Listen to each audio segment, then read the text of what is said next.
Members, please come down to the floor. The members that have not checked in, put their keys in, please come down to the floor. We are going to start with the consent calendar first. Thank you, members.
We ask our guests and visitors to now stand and join us for the flag salute. Oops, I'm sorry. We ask our guests and visitors in the chamber and in the gallery to please stand for the prayer. We ask our Assembly Chaplain, Father Constantine Papadimos, to offer the day's prayer. Good morning. Let us pray. Lord, the book of Psalms tells us that we need to stop and be still so we can focus on knowing you. When we face a challenge, Lord, at times we may want to run to a friend or talk about it with a coworker. But at some point we have to stop and say, God, I know you have me in the palm of your hand. Help us to take time to be still before you and to remember that the battles we face belong to you. Amen. We ask our guests and visitors to now stand and join us for the flag salute. Please join Assemblymember Cook as he leads us in the pledge. Mr. Cook.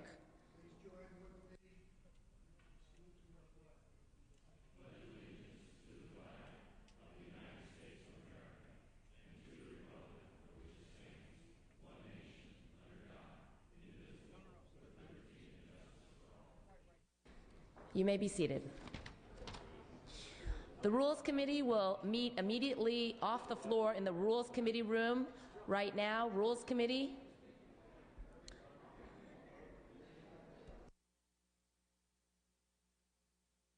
Reading of the previous day's journal. Assembly Chamber, Sacramento, Wednesday, April 28, 2010. The Assembly met at 12 p.m. Honorable Fiona Moss. Mr. Calderon moves. Mr. Garrick seconds that the reading of the previous day's journal will be dispensed with. Presentations of petitions, there are none. Introduction and reference of bills will be deferred. Reports of committees will be deemed read and amendments deemed adopted. Messages from the governor, there are none. Messages from the Senate, there are none. Motions and resolutions. Mr. Calderon. Madam Speaker, members, I request unanimous consent to allow Assemblymember Hernandez to have guests and photographers on the floor. Without objection. Also, I request unanimous consent to allow Assembly members Ammiano, Knight, Nilo to speak on adjournment in memory today. Without objection. For referrals, I request unanimous consent pursuant to Assembly Rule 77.2 that the following bills be referred to committee. File item number 14, AB 711, to local government. Without objection. Also pursuant to Rule 72. Mr. Calderon, 1 minute, please.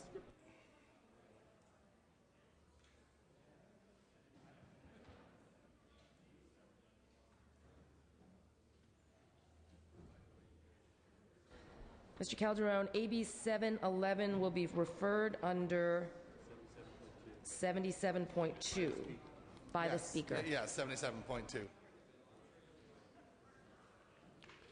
Also pursuant to 77.2, if floor members, if there are amendments, if they're adopted, we'll re-refer that bill to committee. I suppose we have to wait till whether or not it gets amendments, so We have to wait till amendments we'll forget are about adopted. that. We'll wait on that one. And pursuant to Assembly Rule 77.2, refer item 34, AB 1975, Fong. That's okay. All right. This thing is. We'll have to wait till that bill gets amended. I've got too much script on this. All right. File notice waivers. I request unanimous consent to suspend Assembly Rule 56 so the Utilities and Commerce Committee can notice AB 2498 by Ms. Skinner for hearing on Monday, May 3rd, pending re-referral from the Natural Resources Committee. Without objection. Also request unanimous consent to waive the file notice requirement to allow the Rules Committee to meet during session today upon call of the chair in the Rules Committee room to continue with unfinished business. Without objection. Also request unanimous consent to waive the file notice requirement to allow the Local Government Committee to meet and to hear AB 711 by Calderon during session today upon call of the chair in the Rules Committee room. Without objection. And that's it.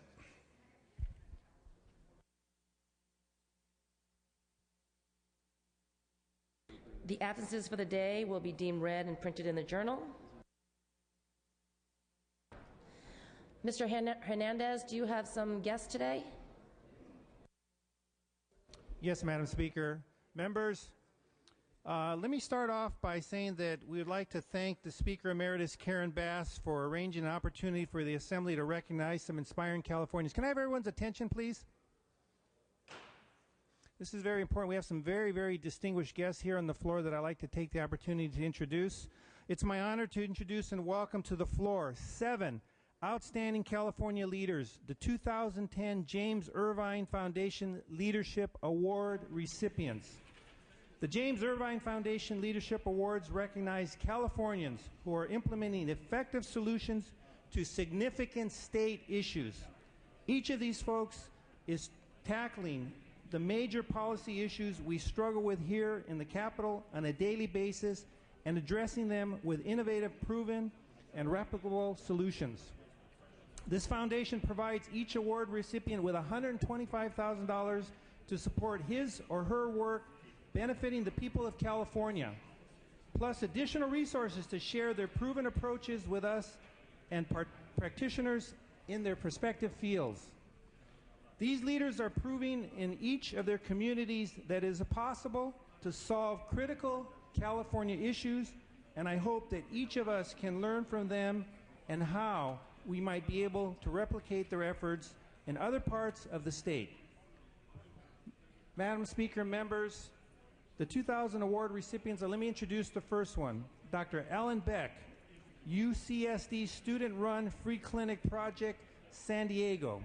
Dr. Beck is providing cost-effective, comprehensive healthcare services to the uninsured while inspiring and training a new generation of medical professions to work with underserved communities. Our next recipient is Judy Burton, Alliance for College-Ready Public Schools, Los Angeles. Within the nation's second largest school district, she is creating a network of small, high-performing charter schools that serve as a model for educational reform.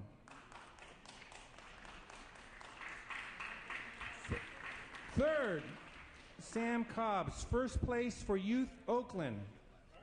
He has helped thousands of former foster youth lead successful, independent lives, thereby reducing poverty and homelessness and improving educational outcomes for one of California's most at-risk populations. Give him a round of applause.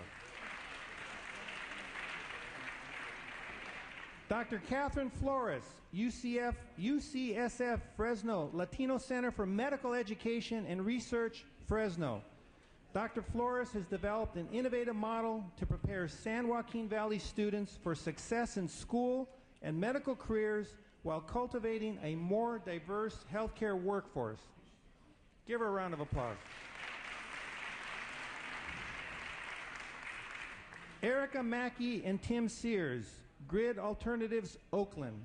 Mackey and Sears have developed an effective model for expanding renewable energy that ensures low-income communities have high access to affordable solar power as well as green jobs.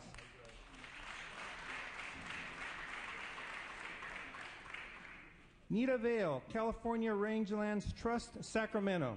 A fourth-generation rancher, she has led a rancher-governed group in foreign, unexpected collaborations with environmentalists to protect over 200,000 acres of the state's open rangeland.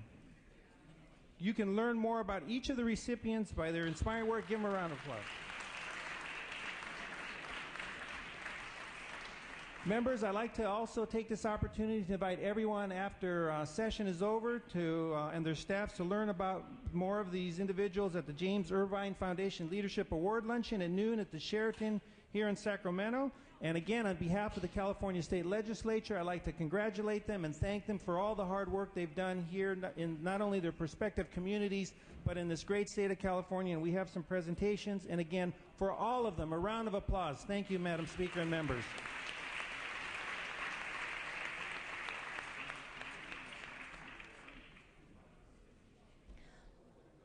Mr. Fuhrer? Madam Speaker, I too have some special guests here today. I think are the fourth graders from the Buckley School here? Yeah. The Buckley School is a terrific school in my assembly district, and I am proud to represent them and delighted that they are here today on a very special visit to the Capitol. Welcome, kids.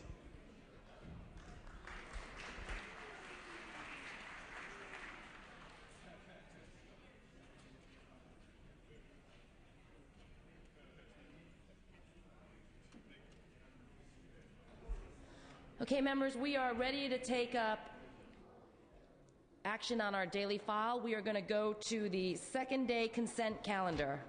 Does any member wish to remove an item from the second day consent calendar? Seeing and hearing none, the clerk will read. Assembly Bill 2505 by Assemblymember Strickland, an act relating to warrants. Clerk will open the roll on the consent calendar. All members who desire to vote, vote. All members desire to vote, vote.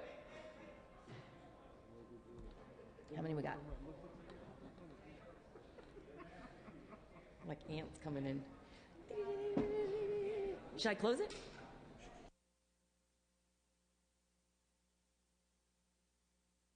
All members vote who desire to vote. All members vote who desire to vote. Mr. Calderon moves the call.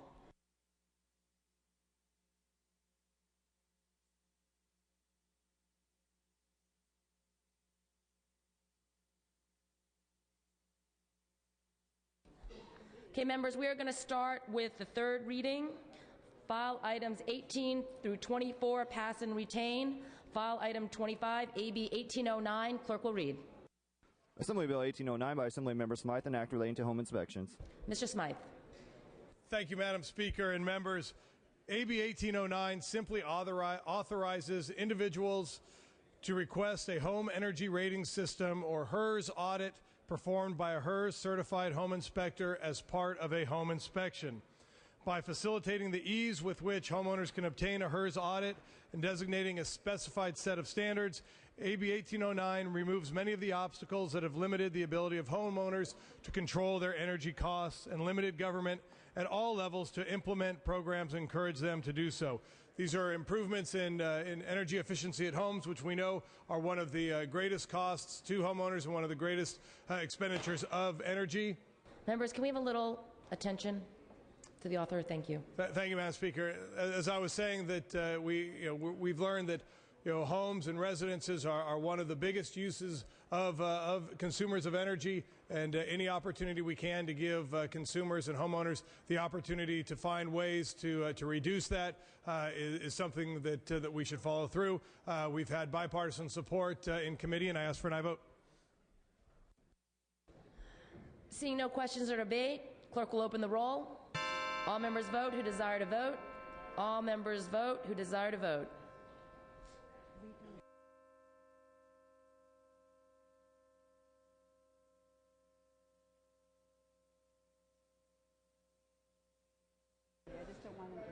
Clerk will close the roll, tally the votes. Ayes 54, no 0. Measure passes.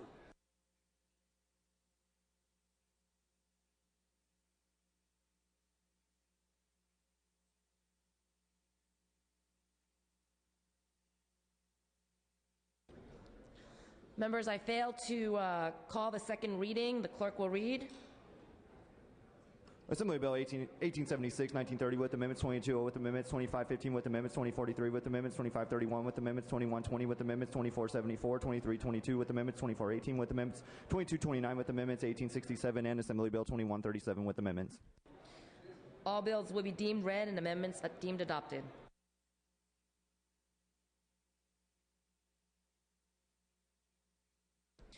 File item 26, AB 1811, pass and retain. File item 27, AJR 37, pass temporarily. AB 28, item 28, AB 1883, pass and retain. File item 29, AB 1680, clerk will read. Assembly Bill 1680 by Assemblymember Saldana, an act relating to civil rights. Ms. Saldana. Thank you, Madam Speaker. Members, AB 1680 will protect the legal rights, especially of students in the case that brought this to my attention, when they are subjected to hate-based threats on their life and other forms of violence and bullying. This bill narrowly applies to statutory hate crimes, not other types of legal disputes, and under this bill, any contractual agreement to waive rights provided by hate crimes laws must be made knowingly and voluntarily. This bill has broad support from many community and school organizations, labor organizations, religious and faith-based groups. I ask for your support today. Mr. Adams. Thank you very much, Madam Speaker. I rise in opposition to this measure. While I think the author's intent is well intended, it certainly bears noting that the ability to remove arbitration is a legitimate option for those who are trying to engage in conflict resolution. I think is a mistake. It goes the wrong direction at a time when we should try to be relieving court crowding and court abuses by providing alternative forms of conflict resolution. I think this is definitely a step in the wrong direction. Again, members, I believe the author's intent is well-meaning, but this is the wrong manner in which to pursue this. I would urge a no vote. Mr. DeVore. Thank you, Madam Speaker and members. This is the wrong bill at the wrong time for California. I noted with interest just yesterday a national group that ranks the lawsuit climate in each state ranked California as, I believe, 46th in the nation. You add that to our high tax environment, a tax group that counts these things just yesterday said that we passed Maine and we're now 47th. That has led to neutral entities like Forbes magazine ranking California as dead last in competitiveness in the nation due to our combination of high taxes, caustic lawsuit environment, and heavy burden of red tape. This moves us in precisely the wrong direction at a time when our unemployment rate is the 4th or 5th highest in the nation at above 12.6%. Ladies and gentlemen, if you want more hardworking men and women in the state out of work, then you'll be voting for this ill-advised measure. If you want to get people back to work and not do further harm to the fragile California economy, then you'll be voting with me and voting no. Mr. Nava. Thank you, Madam Speaker. So this is a job killer bill? That's it? We wave the talisman over any legislation we don't like and then talk about how it kills jobs? How does it kill jobs? Does it kill jobs because it protects an individual's statutory right? How does that kill a job? Current law, let's understand what current law does. Provides protection from violence and intimidation. Now, I think that's a good thing. By threat of violence based on one's perceived or actual race, color, religion, ancestry, national origin, political affiliation, sex, sexual orientation, age, or physical and mental disabilities. Who in this room is opposed to that? I guess the ones who vote no. These laws have been construed as unwaivable statutory rights. But guess what's been happening, ladies and gentlemen, right before our very eyes? It's become common for contracts to contain clauses that mandate the waiver of these rights, including clauses requiring private arbitration of any legal controversy or claim. So what do we need these courthouses for then? Why do we need juries? Maybe we shouldn't fund judges. And if we follow down that line, maybe we can cut funding to law schools, because we don't need those people who apply the law. We don't need those people who protect our statutory rights. We don't need those people that protect the most vulnerable in our society. We don't need any of them. And so let's think about what we're trying to address here. 64% of all hate crime offenses in 2008 were classified as violent crimes. 57% of all hate crimes were committed due to a person's race or ethnicity, 21% due to religion, 20% because of sexual orientation. Now, this doesn't deny anybody the legal access that they deserve. It just preserves a necessary and important right. Ask for an aye vote if you care about the rights of Californians. Mr. Amiano?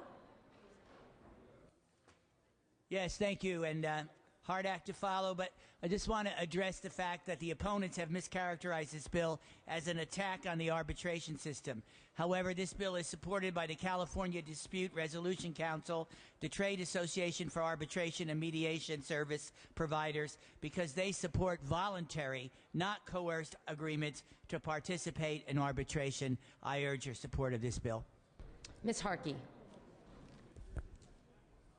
Thank you. Once again, I think the attorney of the Assembly has made my case for me. Mr. Nava speaks very, very eloquently, and I want to thank him. But the opposition to this happens to be many business groups. California Association of Joint Powers Authority, which is not a business group but a municipal group. California Business Properties Association, Cal Chamber, California Farm Bureau Federation, California Hospital Association, California Retailers, Civil Justice Association of California. So I'd say it probably is perceived as doing some business harm in this state at a time when we need job creation.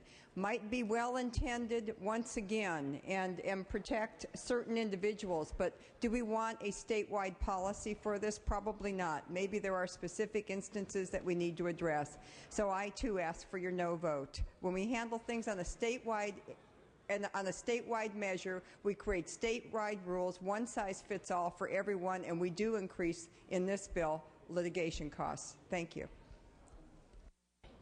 Mr. Arambula. Thank you, Madam Speaker. Colleagues, every morning that we start session, we recite the Pledge of Allegiance, which ends with liberty and justice for all, period. It does not say with liberty and justice for all, comma, unless you waive it. It says with liberty and justice for all. Let's make sure that that remains the case. Ms. Saldana to close. Thank you, Madam Speaker. I can't help but look up to the gallery and see the young students that are with us today, because this bill started out on behalf of a student who was bullied and issued death threats at a school. This bill started out because of a contract dispute where a young man's life was forever altered by actions of his classmates, and his parents' hands were tied to protect him by a contract that they signed, never imagining they were signing away the rights of their child. Some of the members on this floor talk about rankings. I think every parent puts their child's well-being first in any ranking system available to them. And I think the students in our state, whether they are at a public school or a private school, deserve every protection granted under the law to ensure their well-being and their safety. This bill narrowly applies in certain circumstances when a person voluntarily enters into a contract agreement.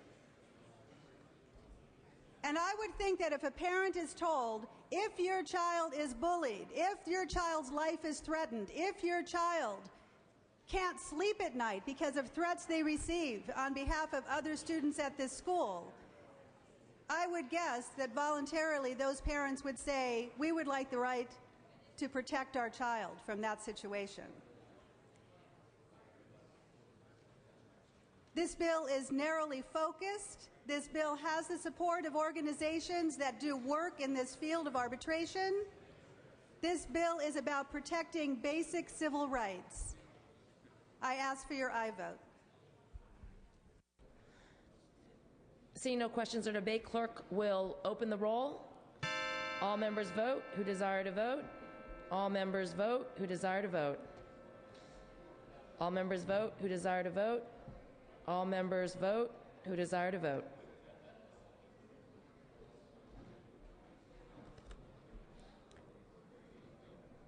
All members vote who desire to vote. All members vote who desire to vote. Ms. Saldana moves the call. File item 30, AB 1947, pass and retain. File item 31, ACR 101. Clerk will read. Assembly concurrent resolution 101 by Assemblymember Furutani and relative to Buy California Small Business First Month. Mr. Furutani. Thank you very much, Madam Speaker. Members, ACR 101 proclaims May 2010 as Buy California Small Business First Month to raise awareness so California consumers, businesses, governmental agencies, education agencies choose to support California small businesses when making purchasing decisions. Small businesses provide more than half of California's gross domestic product. For every $100 spent in a large chain store, only $12 are circulated back into the local economy. Whereas when the same $100 are spent in local businesses, that yields $53 to return to the local economy. California small businesses also provide more jobs and constantly create new employment opportunities for Californians compared to larger companies. Now more than ever, it is crucial that we support our local small businesses in order to keep them from closing their doors. Now, I know everybody's interested members, can in we small keep the chatter down, please? In California. Earlier this year, the LA Times reported that small business bankruptcies rose 81% in California compared to 2008. In the last 12 months alone, 19,000 small businesses filed for bankruptcy in California.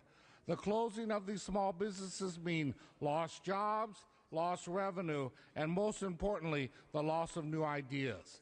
I would ask that we first open the rolls for co-authors. Thank you, Madam Chair. Mr. Manny Perez. Thank you, Madam Speaker. I want to thank as well Mr. Furutani for bringing forth this bill. Members, today I rise in support of ACR 101, proclaiming May 2010 as Small Business Month. I personally think we should honor small businesses every day of the year because they are truly the engine of the California economy. Businesses with fewer than 100 employees comprise nearly 98% of all businesses in our state, and they are responsible for employing more than 37% of all of our workers. When small business is healthy, California's economy is strong. Unfortunately, during the current recession, our small business sector has been especially hard hit, and small business bankruptcies are up. Because of their importance to the state economy, the JEDI Committee, Jobs, Economic Development, and the Economy, has tried to put a spotlight on small business issues. Two recurring themes that have emerged from that dialogue. The first is that small business needs help accessing short-term capital. The second is that they need some help navigating the confusing and bureaucratic regulatory structure. Our economic recovery will in large part depend on what we do to support our small businesses. Colleagues, let's work together this year to enact some sensible and responsible measures that will help our small businesses continue to thrive. And this month and every month, let's walk our talk by shopping locally and visiting our Main Street businesses. Let them know we are on their side. I ask for your aye vote. Mr. Berryhill. Thank you, Madam Speaker. Members, I rise in support of ACR 101. Symbolically, this is a good signal to send to our small businesses across California. But beyond that, we need to go further than symbolic gestures. We need to get off the backs of small business and let them start to thrive and start putting people back to work in California. It's crucial. This is a good step. We need to do more. I urge an aye vote. Mr. Gaines. Thank you, Madam Speaker. Members, I also rise in support of ACR 101, and as a small business owner, I think it's critical that we focus on doing business with businesses here in the state of California, especially those that are small businesses. So an opportunity to proclaim that is a good thing in a tough economy. I urge an aye vote. Thank you. Mr. Norby.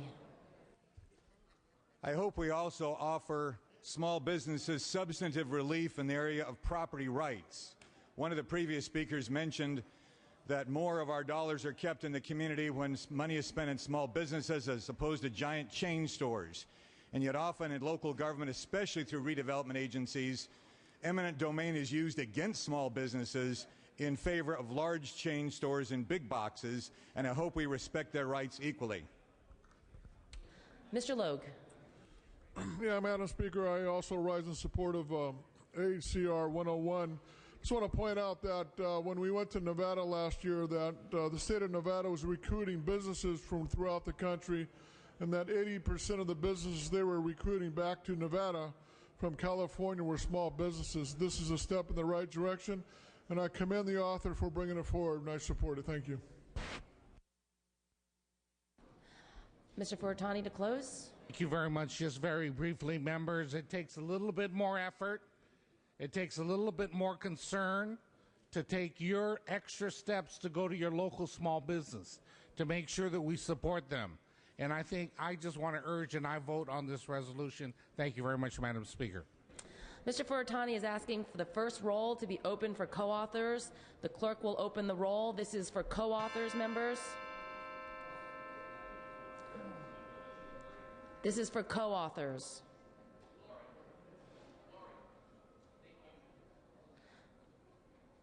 Clerk will note there are 60 co-authors. Seeing no further discussion or debate, we can take a voice vote on this item. All those in favor say aye. All those opposed say nay. The ayes have it. The measure is adopted. Mr. Smythe, for what purpose do you rise? If with the permission of the chair, to call a local government committee in the Rules Committee room immediately. Without objection, the local government committee will meet immediately in the Rules Committee room. On AB 711. On behalf of Assemblywoman Allison Huber, we would like to welcome the 4th and 5th grade students from Lake Forest Elementary School in El Dorado Hills.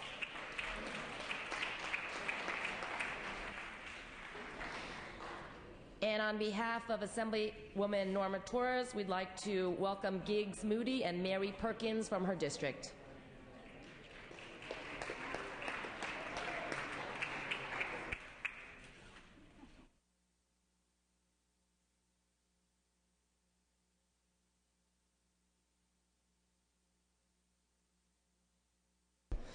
File item 32, AB 2432, pass and retain. File item 33, AB 2361. On the amendments, clerk will read. Assembly Bill 2361 with amendments by Assemblymember Ruskin. Mr. Ruskin. Thank you, Madam Speaker. I rise to amend my bill, AB 2361. This bill extends existing law that provides for the inspection, accurate inspection of weighing and measuring devices by agricultural commissioners and county sealers.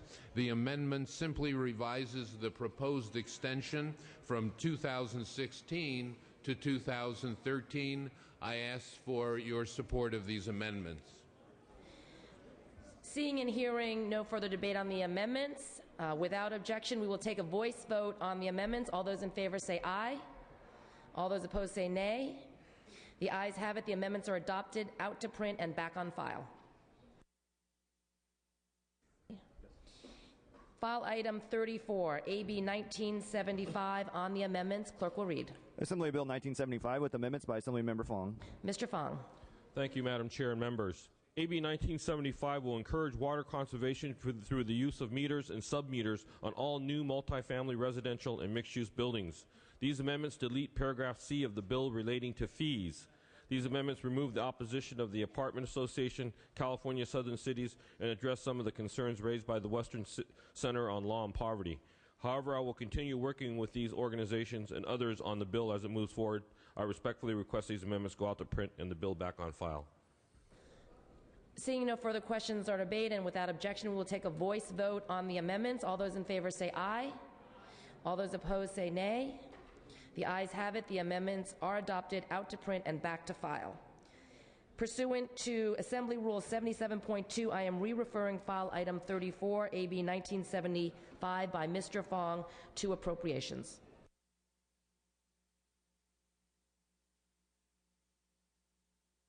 File item 35, AB 1995. Clerk will read. Assembly Bill 1995 by Assemblymember Gaines, an act relating to fish and wildlife. Mr. Gaines. Thank you, Madam Speaker and members. AB 1995 is a simple bill. It simply gives an opportunity for someone who has lost their hunting license or their fishing license to transact the replacement of that license electronically. Now that the Department of Fish and Game has a database in place, they can find those records electronically. It can reduce the cost of a license currently at $40 down to $9. I urge and I vote. Thank you. Seeing no further question or debate, clerk will close the roll. Clerk will open the roll. All members vote who desire to vote. All members vote who desire to vote. All members vote who desire to vote. All members vote who desire to vote.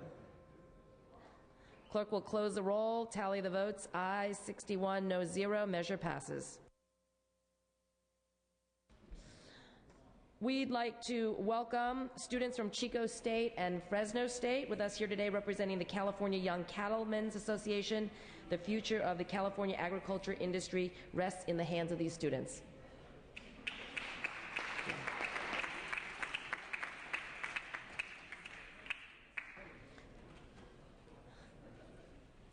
File item 36 and 37 pass and retain. File item 38, AB 2068 on the amendments. Clerk will read. Assembly Bill 2068 by Assemblymember Hill, an act relating to expungement standards.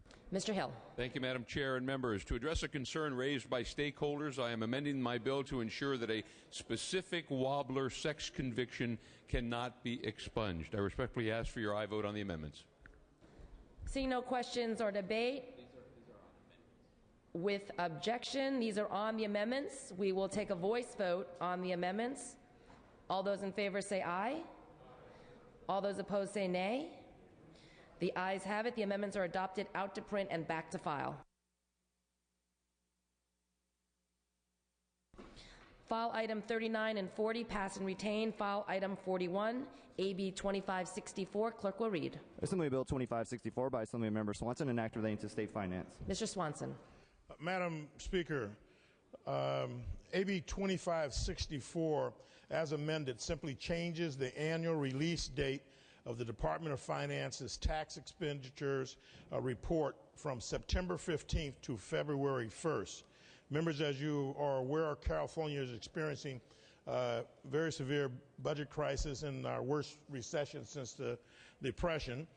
In an effort to balance the state budget, we have to establish our spending priorities. Accurate information about the state expenditures, including the cost of state departments, state programs, state tax expenditures, is necessary to facilitate an honest discussion about our budget. Having the Department of Finance expenditures report available in February will help ensure that we have the information necessary to be able to make competent and accurate budget decisions, and I ask for your aye vote. Seeing no questions or debate, clerk will open the roll. All members vote who desire to vote. All members vote who desire to vote.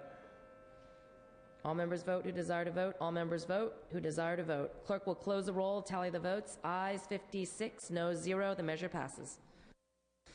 File item 42, pass and retain. File item 43, AB 2464. Clerk will read. Assembly Bill 2464 by Assemblymember Huffman and others, an act relating to vehicles. Mr. Huffman. Thank you, Madam Speaker. Teenage drivers in California continue to die, suffer serious injuries, and to cause accidents at a far greater rate than any other demographic. The overwhelming majority of these crashes are caused by inexperience or distractions. This bill is a modest measure that experts believe will help take a step in the right direction of addressing this problem. Now, current law requires that new teen drivers complete 50 hours of supervised driving practice before they apply for a driver's license. This bill will simply require that these new teen drivers maintain and record a driving log during this practice period, and that they submit the completed log to their driving school upon completion. In addition, it will require that they complete at least one professional behind-the-wheel lesson before beginning the supervised driving practice. The data is very clear on this issue. Practice behind the wheel dramatically reduces crash rates for these new drivers, especially teen drivers. There is no cost to this bill, no opposition, and it enjoyed bipartisan support in committee. I respectfully request your aye vote. Seeing no questions or debate, clerk will open the roll. All members vote who desire to vote. All members vote who desire to vote. Clerk will close the roll, tally the votes. Ayes 52, noes 2. The measure passes.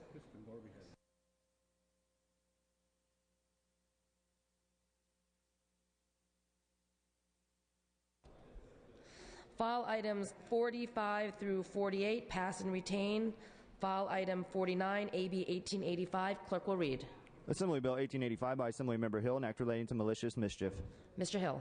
Thank you, Madam Chair and members. AB 1885 seeks to address a major problem with limousine drivers who illegally solicit customers at San Francisco International Airport. By simply eliminating a 1973 exemption found in the Penal Code, SFO is operated by the City and County of San Francisco. The officers that patrol SFO are San Francisco police officers. However, the airport is located in San Mateo County. As a result, San Francisco Police Department officers at the airport are limited in what they are able to do since their regular police powers do not extend to San Mateo County. Illegal soliciting by limousine drivers has and is a constant problem at SFO. AB 1885 provides law enforcement the necessary tools to reduce the prevalence of unauthorized limousine drivers that are illegally soliciting business at SFO. This bill has no known opposition. I respectfully ask for your aye vote. Mr. Adams. Thank you very much, Madam Speaker. Members, I rise in support of this measure. The principal objection seems to be the inclusion of the misdemeanor portion of the bill, but I think it's noteworthy that the misdemeanor already exists in current law. For that reason, I think this is a support-worthy measure, and I would encourage your aye vote. Seeing no further questions or debate, clerk will open the roll. All members vote who desire to vote. All members vote who desire to vote. All members vote who desire to vote. All members vote who desire to vote. Clerk will close the roll, tally the votes. Ayes 43, noes 5. Measure passes. File item 50, AB 2187, pass and retain. File item 51, AB 2297 on the amendments. Clerk will read. Assembly Bill 2297 with amendments by Assemblymember Brownlee. Ms. Brownlee. Thank you, Madam Speaker. These amendments are to fix a drafting error and are technical in nature, and I respectfully ask for your aye vote.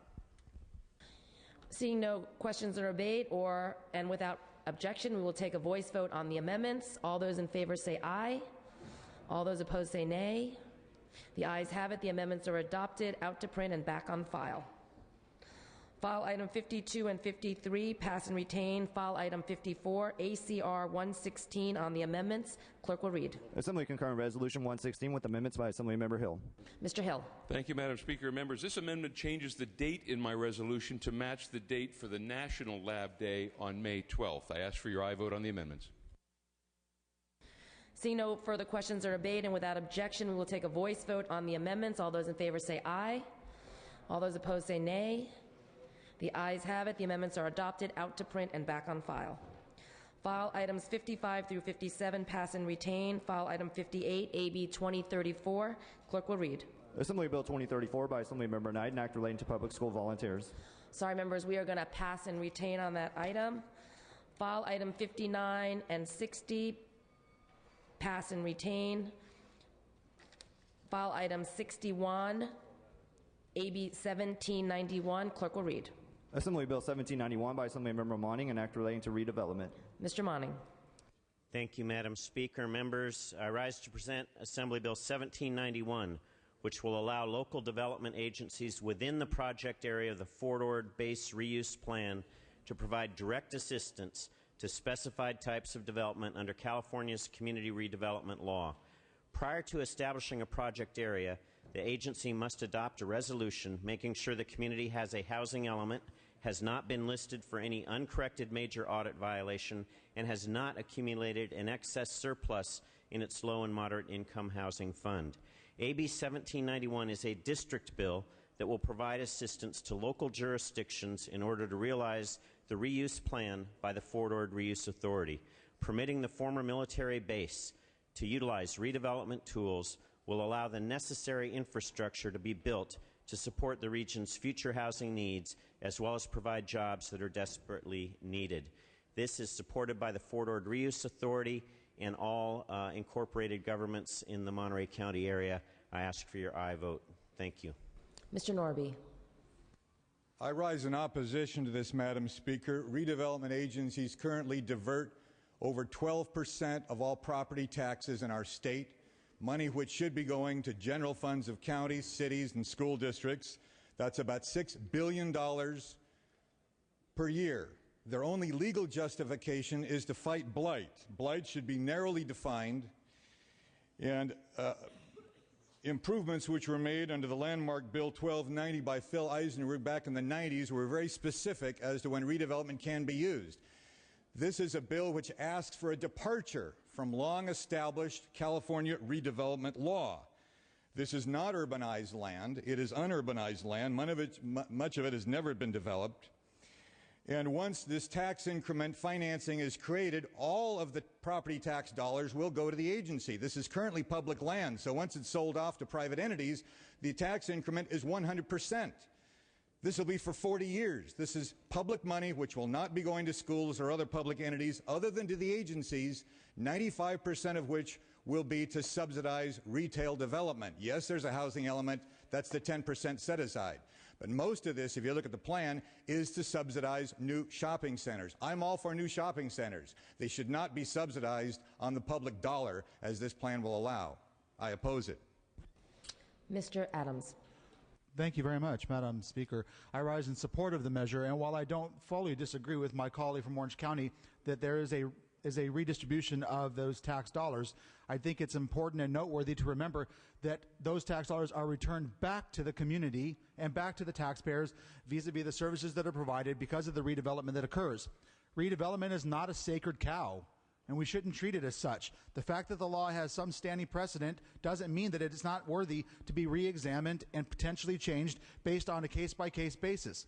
Members, I think it's also important to remember that this is in fact a district bill, and all the members of that district, all the members of the stakeholders from that district are supportive of this measure.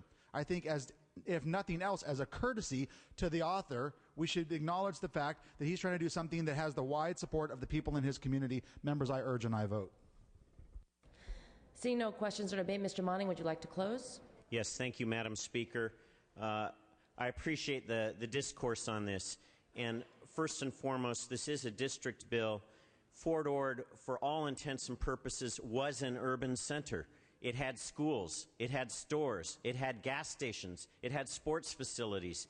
It had all the dimensions of an urban center without the classification of being an urban center.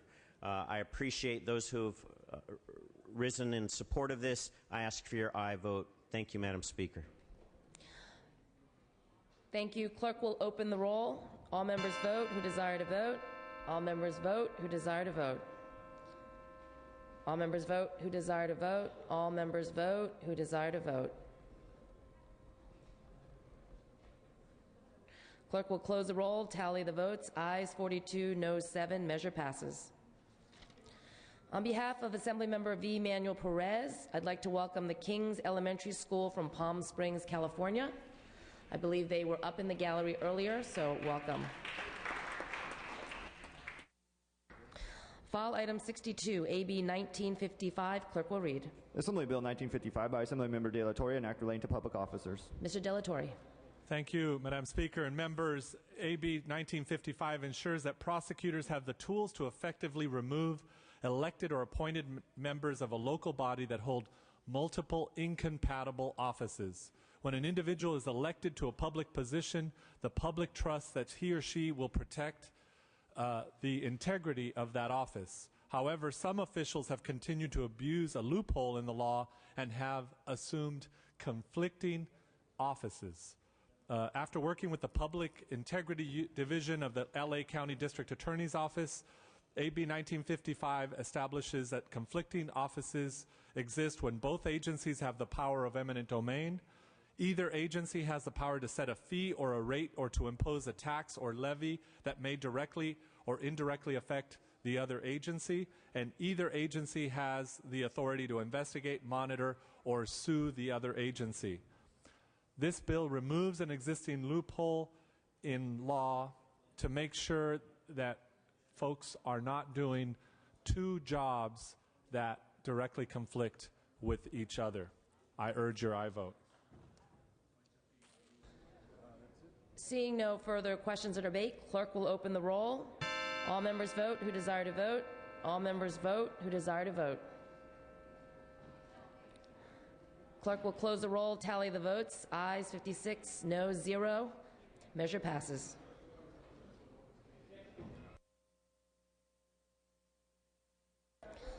File item 63, ACR 152. Clerk will read. Assembly concurrent resolution 152 by Assemblymember Hernandez relative to vehicles. Mr. Hernandez. Thank you, Madam Speaker and members. I'm pleased to present to you this morning ACR 152, which highlights April as National Car Care Month. California's automotive aftermarket employs approximately 220,000 people in nearly 30,000 establishments statewide and is a vital and steady component of the state's economy.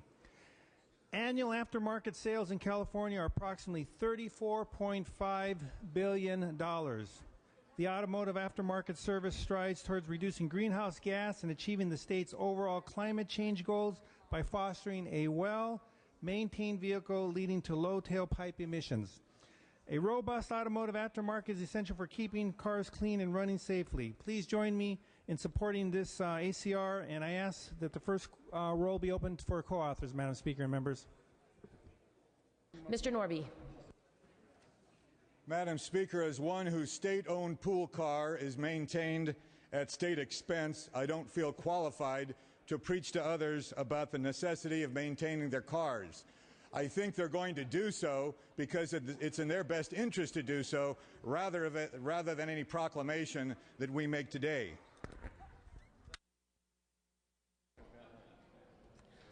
Mr. Hernandez, do you want the first roll open for co-authors? Yes, Madam Speaker. Thank you. Mr. Hernandez is asking for the first roll to be open for co-authors. The clerk will open the roll. This is for co-authors, members. Co-authors.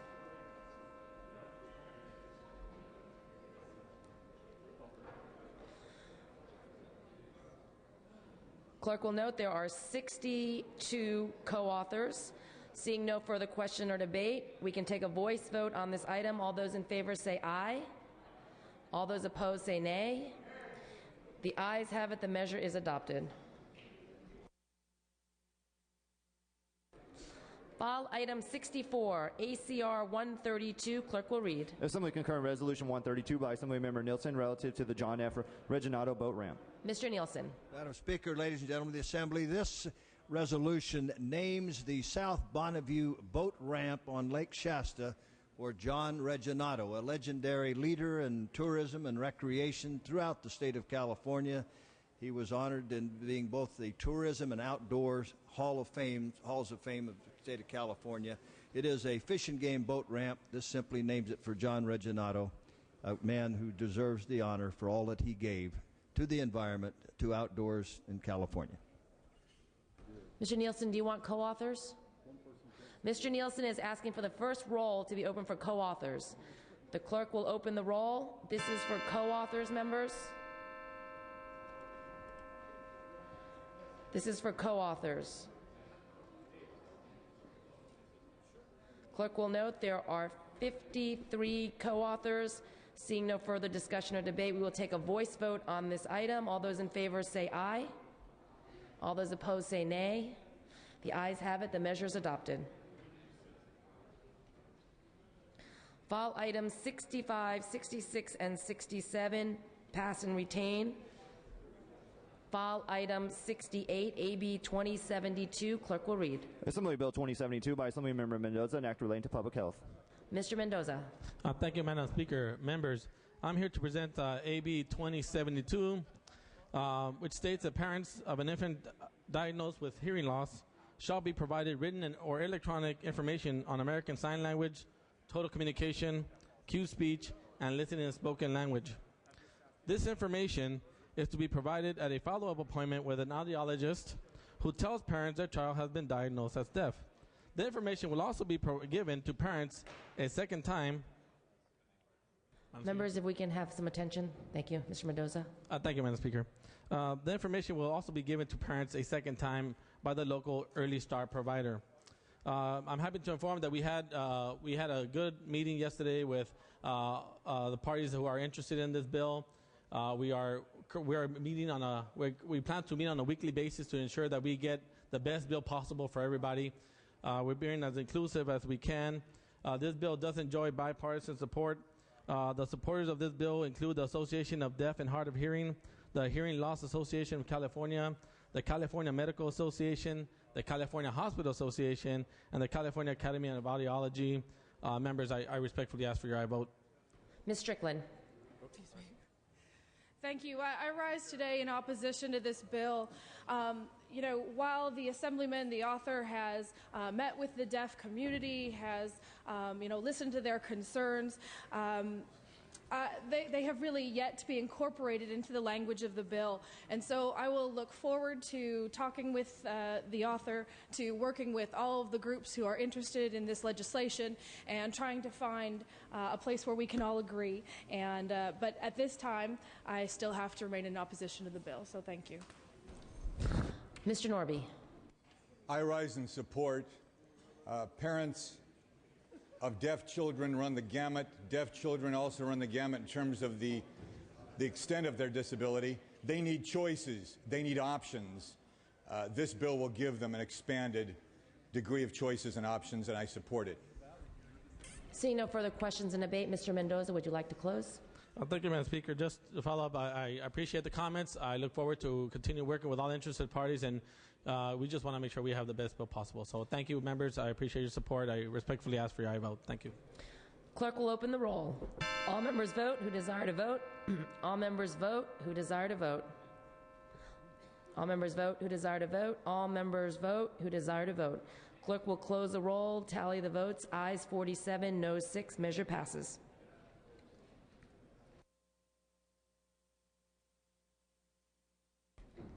File item 69, AB 1927. Clerk will read. Assembly Bill 1927 by Assemblymember Knight, an act relating to common interest developments. Mr. Knight.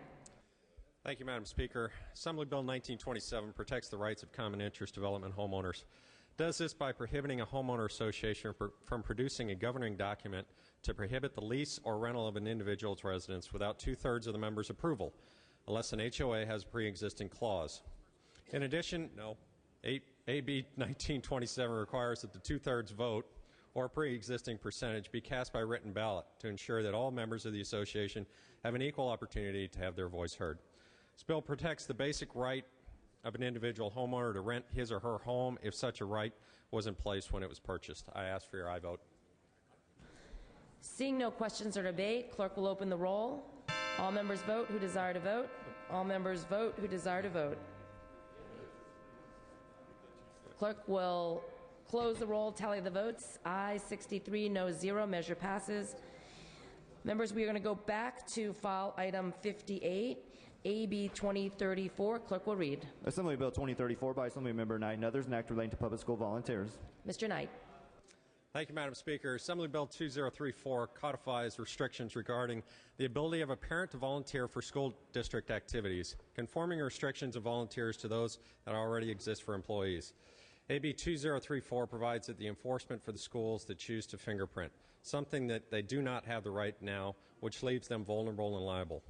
It is important that we give schools the backing they need to ensure that the most vulnerable population, our kids, stay safe while in school. I urge an aye vote. Seeing no questions or debate, clerk will open the roll. All members vote who desire to vote. All members vote who desire to vote. Clerk will close the roll, tally the votes. Ayes 57, no 0. Measure passes. File item 70, AB 2766. Clerk will read. Assembly Bill 2766 by Assembly Committee on Judiciary, an act relating to attorneys. Mr. Fuhrer. Thank you very much, Madam Speaker. This is a non-controversial bill that simply corrects a minor technical error in legislation which passed both houses unanimously last year. It passed the Judiciary Committee unanimously this year. I urge your aye vote. Seeing no further questions or debate, clerk will open the roll. All members vote who desire to vote. All members vote who desire to vote. Clerk will close the roll, tally the votes. Ayes 59, noes 1. Measure passes. File items 71 through 73, pass and retain. File item 74, SJR 9 on the amendments. Clerk will read. Senate Joint Resolution 9 with amendments by Assemblymember Salas. Ms. Salas. Thank you, Madam Speaker and members. The amendments add S3065 to the resolution, which is a Senate version of the Military Readiness Enhancement Act recently introduced by Senator Joe Lieberman, and it will add a number of co-authors. I ask that the amendments be adopted and the resolution be sent out to print and placed back on file. Mr. Hagman. Thank you, Madam Speaker. We do oppose the amendments and like the roll call vote. Mr. Hagman has requested a roll call vote on the amendments. The clerk will open the roll on the amendments. Ms. Salas asks for an aye vote. Mr. Hagman asks for a no vote. Ms. Salas asks for an aye vote. Mr. Hagman asks for a no vote. Clerk will close the roll, tally the votes. Ayes 42, noes 25. The amendments are adopted, out to print and back on file.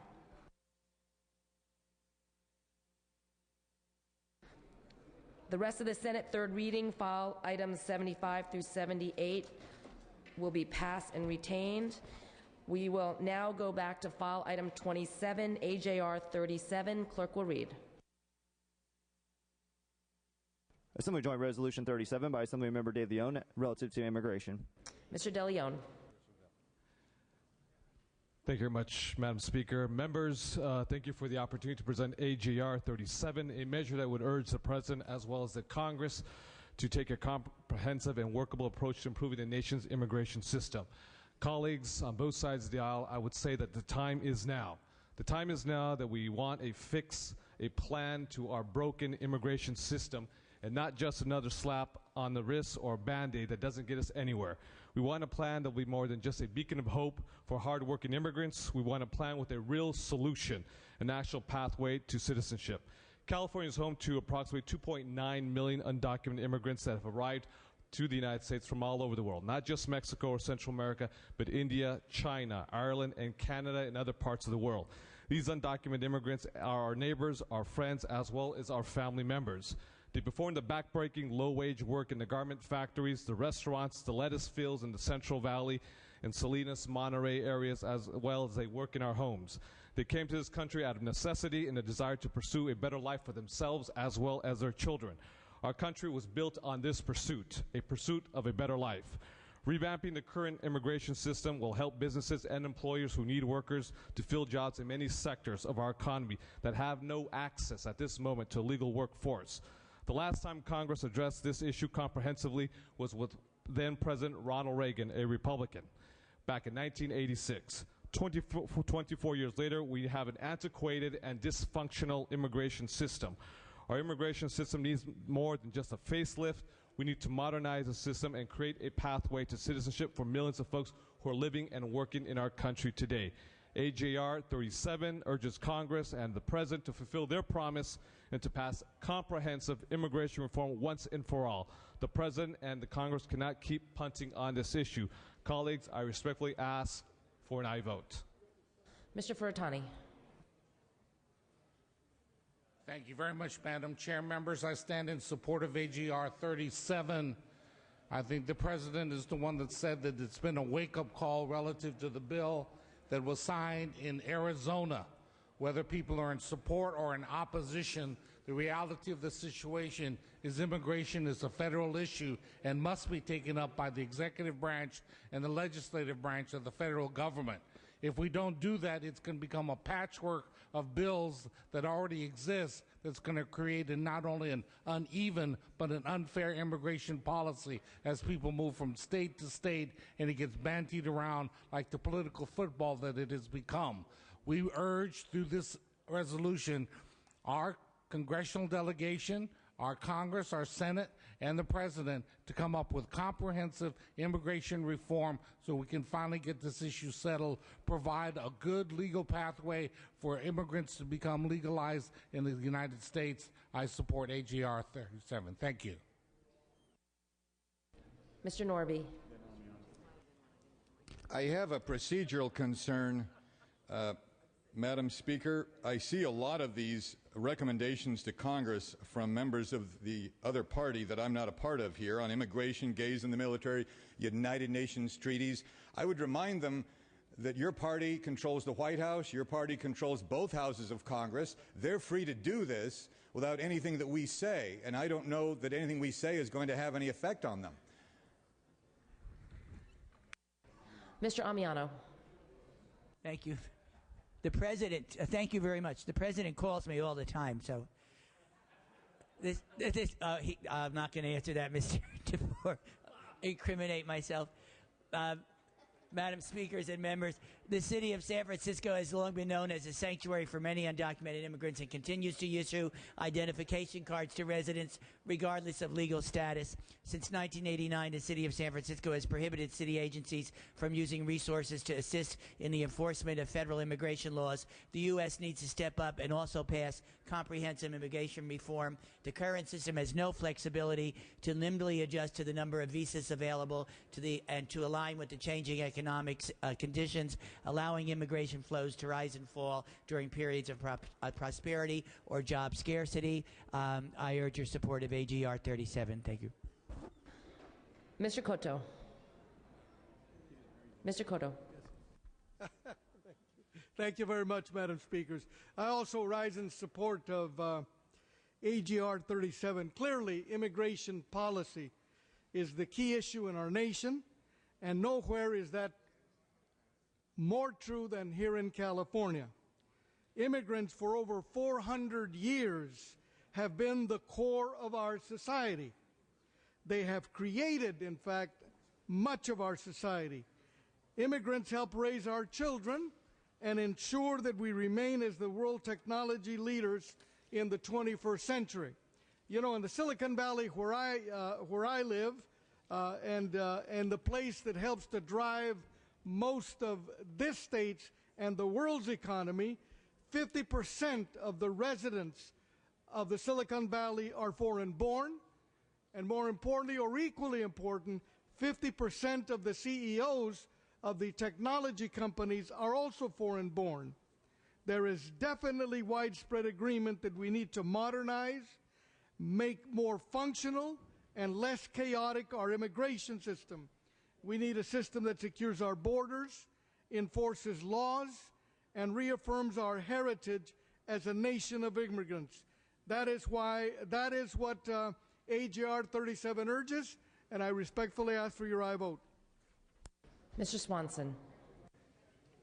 Madam Speaker, thank you. I rise in support of AJR 37 to encourage the President and the members of Congress to develop a comprehensive and cohesive immigration policy. We take great advantage of the fact that immigrants provide substantial labor and a substantial contribution to the workforce in California. We also ignore the reality that many of these immigrants are paying taxes and not getting credit, contributing to the economy of our state and not getting credit. And so we have to, I think, address the hypocrisy that exists under the current policy. And we have to think that these families, many of them with children, deserve an opportunity for a comprehensive, clear pathway to citizenship. And we think that that debate has to happen in the Congress, not in Arizona. And I believe that this resolution will help stimulate that debate, and I encourage your aye vote. Mr. DeVore. Thank you, Madam Speaker and members. I rise in opposition to Assembly Joint Resolution 37. I've read the resolution several times now, and listening to the debate, am struck by a few things. Number one, there was favorable reference made to the 1986 amnesty that happened under President Ronald Reagan. However, through the lens of time, we now see that there were a number of errors in that amnesty, not the least of which, as then Attorney General Edwin Meese pointed out, massive fraud occurred where millions of people falsified records like rental receipts and utility records to gain unlawful admittance into the United States and benefit from that amnesty. Number two, there is no mention whatsoever in this resolution about secure borders. It is the sovereign right of every nation to secure its borders against unlawful entry, whether through human smuggling, drug smuggling, trying to get terrorists across the border, weapons, etc. Our current borders are porous. They are poorly manned. The virtual fence is virtually worthless. And now we see this administration proposing to cut the number of Border Patrol agents after years of painstaking effort to double them. Lastly, this resolution does make proper reference to rule of law. However, how does it honor rule of law? How is it fair to the hundreds of thousands of would-be immigrants patiently waiting overseas, applying for their green cards to lawfully enter the United States to work? How is it fair, how does it honor rule of law to allow individuals to cut in front of the line of individuals who are trying to follow our laws? Ladies and gentlemen, those are the very glaring shortcomings of this Assembly joint resolution, and for that reason and others, I would urge a no vote. Mr. V. Manuel Perez. Elected to be a leader. Okay. Appreciate that, Chuck. Thank you, Madam Chair. I rise in support of AJR 37 by Mr. Kevin De Leon, and I appreciate the author bringing this forth. Now, immigrants are the foundation of our great country and of our economy. They embody the very ideals of risk and opportunity that inform our national identity and have helped make the United States a dominant economic force in the world. As we emerge from this downturn and as we prepare for our post-recession economy, we have to recognize that it's going to look different than what it looked like when we headed into it. What is the economy we are heading toward? Forecasters suggest that our new economy will be more export-oriented, driven by low-carbon energy sources, and based on a high level and swift pace of innovation. California is an important nexus and broker in the global innovation network. Our strong outward ties to other parts of the world create a global meeting place and facilitate exchanges of goods and services, talent, ideas, and capital.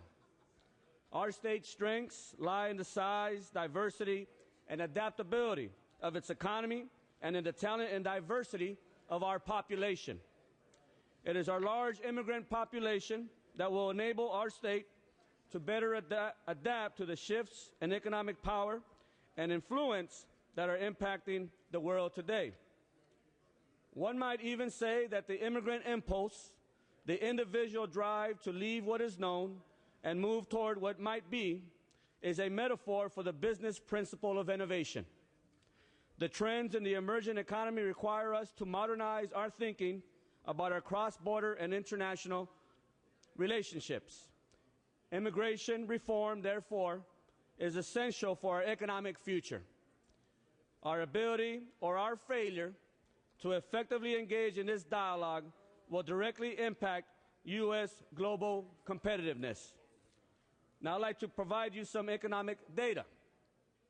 The immediate and long-term effects of enacting comprehensive immigration reform are estimated to result in a $16 billion boost to the California economy, according to a USC study conducted in January of 2010. According to a UCLA study, legalizing the status of undocumented immigrants working and living in the United States would create roughly $1.5 trillion in additional GDP growth over 10 years and increase wages for all workers. Finally, according to the California Immigrant Policy Center brief of 2010, immigrants in California have a combined federal tax contribution of more than $30 billion annually. Now, as a representative of a border region, I cannot overstate the benefits of having a safe and stable border and a functional immigration system that holds true to our identity as a nation of immigrants. I would like to see a border strategy that prioritizes the safety and security of our border communities and engages these communities in development of the policies. Let's ensure that our border policies protect our national security while balancing enforcement with economic development and human and civil rights. I support a vision for management of our border that integrates comprehensive border security, human rights and civil rights, accountability, community security, and regional integration. I ask for your aye vote. Mr. Eng. Thank you, Madam Speaker. I'll make this very brief. There is a perhaps misconception that this resolution applies to perhaps Latinos and perhaps only applies to the undocumented in the United States. But I want to just make this very brief comment. This bill calls for a comprehensive reformation of the entire system. In terms of the status quo, if you wait in the queue and use the current system and apply for your legal relatives, you could wait as long as 10, 20, or 30 years. And that is unfair. It leads to distrust of the current system and undermines the rule of law. Respectfully, for that reason, request for an aye vote. Mr. Gaines. Thank you, Madam Speaker and members. I rise in opposition to AJR 37, but not in opposition of legal immigration into this country. America is great because of the fact of immigration historically, and we clearly need a policy at the federal level that first protects our borders and secures them, because I'm very concerned about the terrorist threat across our border and also the smuggling of drugs that has actually rippled into the United States most recently. We need to have a comprehensive plan that, in my mind, speeds up the process for citizenship here in America, but does not include amnesty. I think we've got to treat everybody in a fair manner. For folks that are going through that process legally, that are taking, as my colleague just said, up to 20 and 30 years to go through the process in a legal manner, we need to speed that process up across the board, make sure there's not any security threats with people that are applying, and let everybody be treated in a fair manner through that process towards citizenship. But I cannot support this resolution when it includes amnesty. So I urge a no vote. Thank you. Seeing no further questions or debate, Mr. De Leon, would you like to close? Thank you, Madam Speaker. Thank you, members. I do appreciate very much the very civil dialogue and debate we've had. I recognize that this is a very polemic and polarizing issue in America. I know that folks overwhelmingly do oppose quote-unquote illegal immigration and do support legal immigration. the fact does remain that we have a system, an immigration system that is broken and must be fixed. A couple issues that have been brought up today: homeland security, the issue of terrorism. No doubt about it, everyone in this room together collectively, wanted to make sure that the right folks come into our country. We want to send a message clearly to Congress. This is the 8th largest economy in the entire world, the home to the largest immigrant population, not just in the nation, but in fact in the entire world, is the state of California. So we have a role to play as state legislators. I just want to make sure that we send a clear message, because when we talk about comprehensive immigration reform, we talk about those individuals who may have entered the country as an undocumented immigrant. We want to send a message that you got to learn English, U.S. history, civics, pay a sensible fine, pay your taxes, make sure that you have, no criminal, felonies, misdemeanors in your background. That's part of a comprehensive immigration reform, to make sure that they can participate in the mainstream of our society as opposed to the shadows here in California and elsewhere. At the same time, we want to make sure that we have a sensible, fair system across the board. So I thank my colleagues, especially my Republican colleagues, for a very civil dialogue. I know this is an issue in past years that has been very passionate and dynamic. So with that, I ask respectfully for your aye vote. Also, too, Madam Speaker, I'd like to open the rolls for any co-authors or those who'd like to co-author this Assembly Joint Resolution. Thank you, Madam Speaker. Thank you, Mr. DeLeon. Mr. DeLeon is asking for the first roll to be open for co-authors. The clerk will open the roll. This is for co-authors, members. Co-authors, members. Clerk will note there will be 39 co-authors. We need to take a roll call on this AJR. Clerk will open the roll. All members who vote, who desire to vote, vote. All members vote who desire to vote, vote. Clerk will close the roll, tally the votes. Ayes 43, noes 21. Measure passes. Okay, members, we have 2 items on call. We're going to lift the call for item 29, AB 1680. Clerk will post. All members vote who desire to vote. All members vote who desire to vote. Clerk will close the roll, tally the votes. Ayes 44, noes 25. Measure passes. And we're going to lift the call on the consent calendar. Clerk will post. All members vote who desire to vote. All members vote who desire to vote. Clerk will close the roll on the consent calendar. Ayes 68, no 0. Assembly Bill 1720. Ayes 68, no 0. Assembly Bill 1773. Ayes 68, no 0. Assembly Bill 1814. Ayes 68, no 0. Assembly Bill 1829. Ayes 68, no 0. Assembly Bill 1890. Ayes 68, no 0. Assembly Bill 1928. Ayes 68, no 0. Assembly Bill 1952. Ayes 68, no 0. Assembly Bill 1971. Ayes 68, no 0. Assembly Bill 2048. Ayes 68, no 0. Assembly Bill 2190. Ayes 68, no 0. Assembly Bill 2191. Ayes 68, no 0. Assembly Bill 2203. Ayes 68, no 0. Assembly Bill 2248. Ayes 68, no 0. Assembly Bill 2331. Ayes 68, no 0. Assembly Bill 2379. Ayes 68, no 0. Assembly Bill 2779. Ayes 68, no 0. Assembly Bill 2565. Ayes 68, no 0. Assembly Bill 2566. Ayes 68, no 0. Assembly Bill 2632. Ayes 68, no 0. Assembly Bill 2775. Ayes 68, no 0. Assembly Bill 2776. Ayes 68, no 0. Assembly Bill 2777. Ayes 68, no 0. Assembly Bill 2081. Ayes 68, no 0. And Senate Concurrent Resolution 94. Ayes 68, no 0. This concludes the business on the daily file. In the regular session, all items remaining will be passed and retained. All motions shall be continued.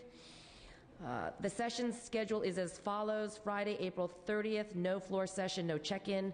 Monday, May 3rd, floor session at 11 a.m. We are now going to go to requests to adjourn in memory. The following members were previously granted permission to speak on adjourn in memory today. Mr. Amiano. Thank you very much, Madam Chair and colleagues. I would request to adjourn in memory for Mr. John Wall, a resident of Palm Springs who lived in San Francisco during the early 70s and 80s. He was an attorney for Mr. Harvey Milk and served him well. Mr. Wall was definitely and proudly a conservative who had a great grasp of social justice issues. He was a veteran of the Korean War and served his country proudly. He had a very, very dry sense of humor, and he could see the total picture in a way that sometimes is lacking. He always added balance to any discussion. A true gentleman, and he will be missed. Thank you very much. Mr. Knight. Madam Speaker, I join in the memory of Darrell Francis Gates. Chief Gates was our 49th chief in LAPD history, and I just wanted to go through a little bit of the history of what Chief Gates did. He made his way up through the ranks. He became the chauffeur or the personal driver of Bill Parker, who was the chief at the time during the 50s. And Chief Gates was always known as one of these rising stars. He became a captain in less than 20 years, which is very quick. And when he became chief in 1978, he'd already accomplished so many things in his life that that the department was looking at him as this new great leader, and he didn't disappoint. He started, along with Officer John Nelson at the time, a unit called SWAT, Special Weapons and Tactics. He also worked with the Rotary of Los Angeles and developed the DARE program, which is now a worldwide program in schools all over to teach children about the abuses of alcohol and drugs, and to keep them on the straight and narrow. I was part of a group that Chief Gates was instrumental in, that he designed in the late 80s, which was called CRASH, which was Community Resources Against Street Hoodlums. And basically our only job was to target street gangs. So every night, Chief Gates wanted these groups to target certain gangs and make sure that we were arresting as many as we possibly could that were preying on our community and keeping track of them. So we kept a very extensive iCard system. Chief Gates was always one of those guys that was in the limelight, and I can remember a quote of his that kind of said it all for Chief Gates. A reporter had asked him about an arrest that some officers had made, and the suspect was trying to kill the officers, and the officers broke this guy's nose and arrested him, and they asked Chief Gates about this. And Chief Gates said, well, the guy seemed like he was very lucky because he was trying to kill the officers. And he was very, very lucky that all they did was break his nose. And then he walked away. And that's exactly what Chief Gates did. He told you exactly what he thought. Sometimes it got him in trouble. Sometimes people loved it. But Chief Gates was one of those true leaders. He led by integrity and with vision. Mr. Nilo. Thank you, Madam Speaker.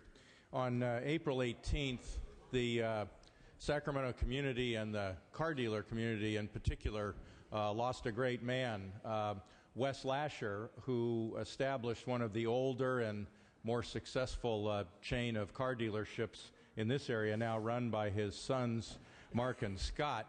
Wes was born in Petaluma, and he grew up there and served in World War II, and in the early 50s was selling cars at the Cadillac Oldsmobile dealership on Van Ness Avenue in San Francisco, where he met Richard Nilo, my father. They joined forces to open up the second Volkswagen dealership in Sacramento in 1955. They parted ways in the early 60s, each growing from that point. Mr. Calderon, for what purpose do you rise? Yes, can we have some decorum in the House? This is the adjourned memory. These adjournments are important to these members and to California, and I think we ought to give the respect that they're due. Thank Point you. well taken. Thank you, Mr. Calderon, Madam Speaker.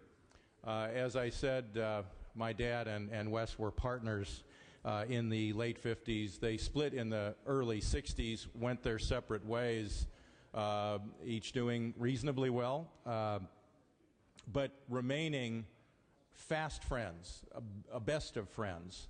But Wes unfortunately succumbed to pulmonary fibrosis, as I said on April 18th. Will be greatly missed by my father, by the rest of us Nelos, certainly by the Lasher family, in particular Mark and Scott, and he will leave a lonely, empty seat for a while at the Sutter Club Roundtable Lunch, which is a communal luncheon gathering at the Sutter Club every day. He's been there every day for the last couple of years. He will be greatly missed there and around the rest of the community. Members, please bring the names forward to the desk. The remaining requests to adjourn in memory will be deemed read and printed in the journal. Mr. Fuhrer, for what purpose do you rise?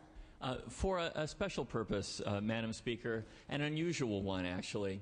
You know, we know that we are surrounded, members on this floor, with people of exceptional talent. Those who assist us with the substantial paperwork we have, our computers. But there is an individual who's an information technology specialist here, who's also a specialist in acting. And I found this out over the weekend. I was at a very important community dinner, and this gentleman was one of the MCs of the dinner.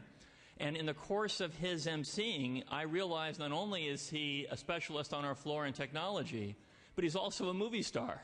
And so I wanted to point out, Chris, would you stand up, please? So our own Chris Hawley, who you might have seen actually in movies like Smokin' Aces or Pride and Glory or The 12th Hour, also serves us here on the floor as he serves the entertainment industry and is truly someone we're going to remember for years to come as he ascends as an actor.